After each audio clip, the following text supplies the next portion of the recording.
आज बिहार को दूसरे राज्यों में बदनाम करने का काम कर रहे हैं। राजद के 90 के दशक का शासनकाल जिम्मेदार है। बिहार की बदहाली के लिए भी यही लोग जिम्मेदार हैं और इन लोगों को शर्म आनी चाहिए।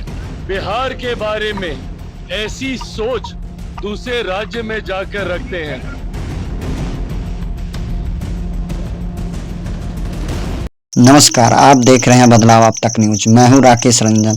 तस्वीरें हम आपको दिखाएंगे। केंद्रीय मंत्री चिराग पासवान को देखने के लिए मोकामा की सड़कों पर इतनी भीड़ जुटी है कि देर रात बाबा चौहरमल को श्रद्धा सुमन अर्पित करने के लिए पहुंचे थे। हर साल राष्ट्रीय महोत्सव का आयोजन किया जाता है। चिराग पासवान केंद्रीय मंत्री और एलजेपीआर के राष्ट्रीय अध्यक्ष हैं। उनको देखने के लिए युवाओं एवं बुजुर्गों की देर रात इतनी भीड़ जुट गई। उन्होंने भी गाड़ी पर खड़े होकर सब लोगों से हाथ मिला रहे हैं। हालांकि हर लोगों से एक एक करके मिलना संभव नहीं था भीड़ के कारण। हालांकि गाड़ी पर चढ़ के सबसे हाथ हिला के मिलजुल रहे हैं। हालांकि उन्होंने सभी युवाओं का अभिवादन स्वीकार कर लिया है। सभी युवाओं ने उन्हें मोबाइल जलाकर फ्लैश लाइट जलाकर हाय हेलो कर रहे हैं। सोचिए, देर रात को सेल्फी का ज़माना है, मोबाइल का ज़माना है। सोचिए, देर रात को वही भी गांव के इलाकों में रात में इतनी भीड़ जुट गई। सोचिए कितनी पॉपुलैरिटी है।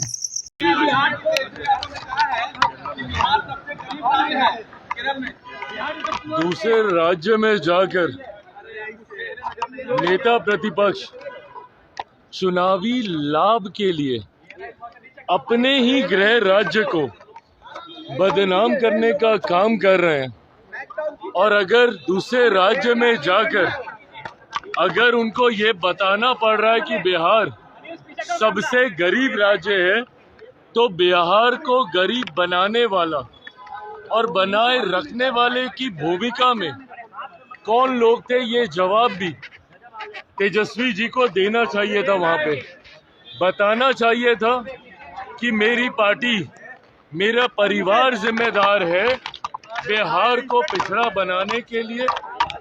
राजद के 90 के दशक का शासनकाल जिम्मेदार है बिहार को इस बदहाल परिस्थिति में लाने के लिए, जिसकी वजह से बिहार से बड़ी तादाद में एक बड़ी आबादी को बिहार छोड़कर पलायन करके दूसरे राज्यों में जाना पड़ा। जो लोग आज बिहार को दूसरे राज्यों में बदनाम करने का काम कर रहे हैं, बिहार की बदहाली के लिए भी यही लोग जिम्मेदार हैं और इन लोगों को शर्म आनी चाहिए कि आप बिहार के बारे में ऐसी सोच दूसरे राज्य में जाकर रखते हैं।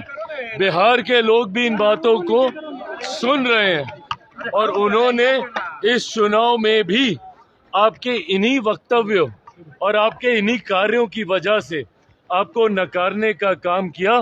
आने वाले दिनों में पुनः बिहार की जनता आपके द्वारा दिए गए इस बयान का हिसाब बराबर जरूर करेगी। मुख्यमंत्री को लेकर के लेटर एक जारी हुआ, जिसमें मुख्यमंत्री पद हटने से पहले उन्हें Z+ सुरक्षा की बात कही गई है। गृह दोगुनी सुरक्षा हो जाएगी।